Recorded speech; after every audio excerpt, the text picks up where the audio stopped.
आज जो हमारा जो न्यू टॉपिक है वो है प्रोड्यूसर इक्विलिब्रियम की approach. Producer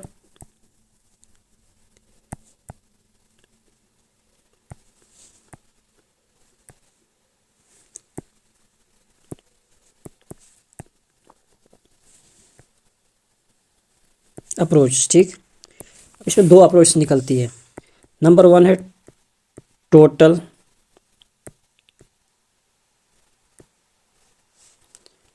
and total revenue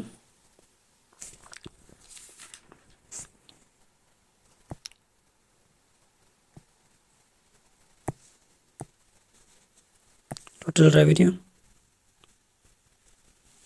total cost approach. दूसरी है मार्जिनल कास्ट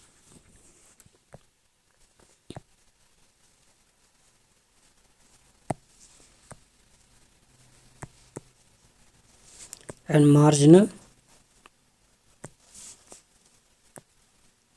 रेवेन्यू अप्रोच। इन दो अप्रोचों के ज़रिए हम प्रोड्यूसर जो इक्विलिब्रियम है इसको क्या करेंगे, देखेंगे कैसे होता है producer equilibrium from this two approach. तो पहले अप्रोच है total revenue and total cost approach. Cost approach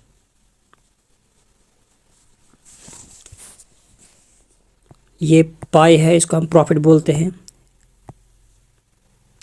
total revenue minus total cost, ये आपको फार्मूला याद रखना है इस अगर प्रॉफिट निकालना, ठीक। अब अगर हमें इस अप्रोच को देखना होगा, इस सबसे पहले हम सिंपली टेबल देखें। फॉर एग्जाम्पल एक यूनिट है वो आपको 200 रेवेन्यू दे रहा है, ठीक है, 200 रेवेन्यू दे रहा है, लेकिन 200 उसकी ये रेवेन्यू है, टोटल रेवेन्यू, ये टोटल कास्ट है और ये प्रॉफिट है। सिंपल याद रखो, 200 टोटल रेवेन्यू दे रहा है, 200 टोटल कास्ट दे रहा है, तो प्रॉफिट कितना होगा, 0। लेकिन दूसरा है वो आपको 300 टोटल रेवेन्यू दे रहा है और 100 टोटल कास्ट दे रहा है, कितना आ रहा है, प्रॉफिट 200 आ रहा है, प्रॉफिट 200 आ रहा है, ठीक। लेकिन तीसरा है 400 500 टोटल कास्ट आ रही है, माइनस 100 माइनस 100 है, ये माइनस 100। अब आप बोलो यहाँ पर प्रोड्यूसर इक्विलिब्रियम क्या है। Producer equilibrium is a situation where a producer is unable to change his output, जहाँ पर वो आउटपुट को चेंज नहीं कर सके क्योंकि उस प्राइस पर उसको बहुत सारे क्या मिल रहा है, प्रॉफिट मिल रहा है।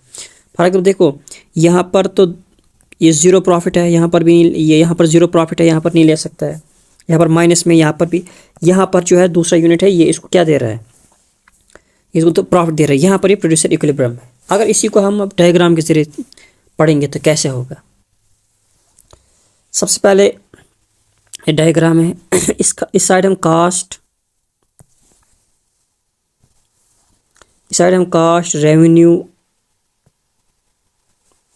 या इस साइड हमें पता है माइनस होता है, लॉस होता है, ठीक। अब सबसे पहले हमें ये पता है ये रेवेन्यू जो है वो 0 से स्टार्ट होगा, टोटल रेवेन्यू। अब कैसे क्या होगा मैं अभी बोल दूंगा। टोटल कास्ट है,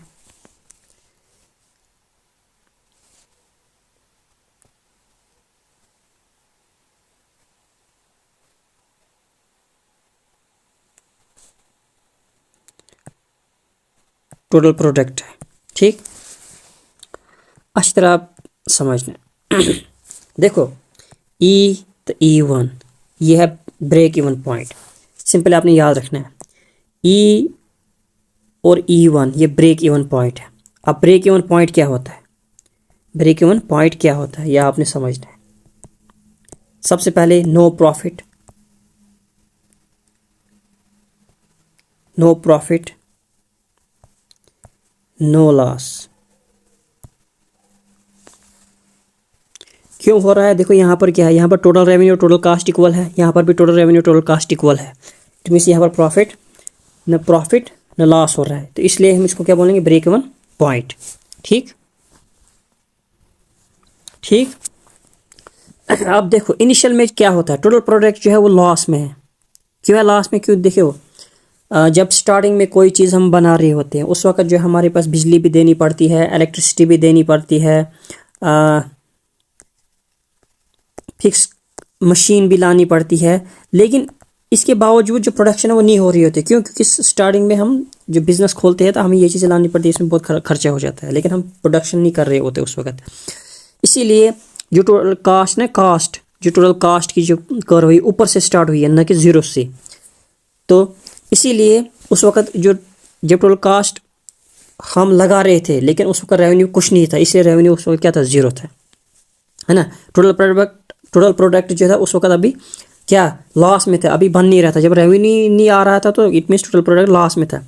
जो ही टोटल प्रोडक्ट इंक्रीज हो रहा है, ये देखो यहाँ पर E1 में अगर आप देखोगे, ये M रखेंगे हम नाम, यहाँ पर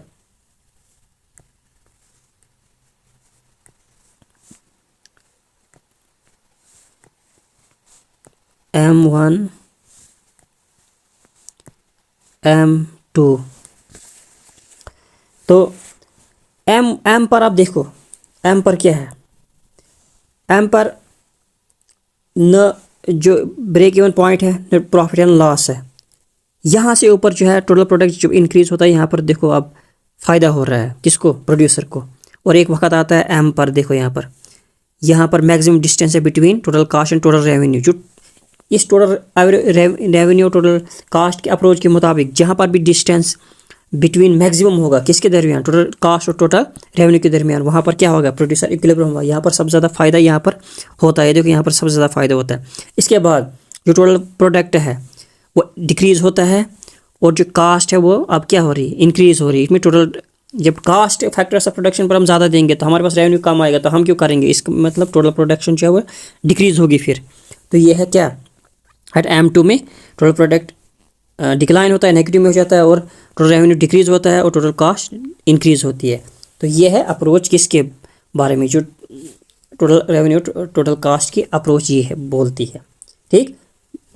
इसका बोलना क्या है कि जहाँ पर मैक्सिमम होगा वहाँ पर प्रोड्यूसर इक्विलिब्रियम होगा, उसके बाद क्योंकि फॉल होता है तो मुश्किल हो जाता है उसके बाद। जो इसकी लिमिटेशन है इस अप्रोच की वो ये है, सबसे पहले हम जो मैक्सिमम गैप है वो हम नहीं निकाल सकते हैं विद ऑथेंटिकेशन। कैसे? देखो अब हमें क्या पता, मिसाल यहाँ पर तो मैक्सिमम गैप है, लेकिन हमें क्या पता, मिसाल यहाँ पर सबसे ज़्यादा जो ये तो डायग्राम से हम दिखा रहे हैं, लेकिन एक्चुअल में जो ऑथेंटिकेशन विद लॉजिक जो हम दिखा नहीं सकते हैं कि यहाँ पर इसका प्रोड्यूसर का मैक्सिमम क्या हो रहा है, ये क्या हो, इक्विलिब्रियम हो रहा है। दूसरा, हम पर यूनिट एक आउटपुट कितना दे रहा है, मतलब रेवेन्यू या ये तो हमें ये बोल ही नहीं रहा है। ठीक, इसलिए ये लिमिटेशन है इसकी। दूसरा ये है कि हम मार्जिनल कास्ट, इसमें हम मार्जिनल के बारे में जान ही नहीं सकते, मार्जिनल रेवेन्यू या मार्जिनल कास्ट जो है वो हम इसमें जान ही नहीं सकते, तो ये इसकी कुछ लिमिटेशन है। तो इसके बाद हम पढ़ेंगे दूसरी जो अप्रोच है वो है मार्जिनल कास्ट और मार्जिनल रेवेन्यू।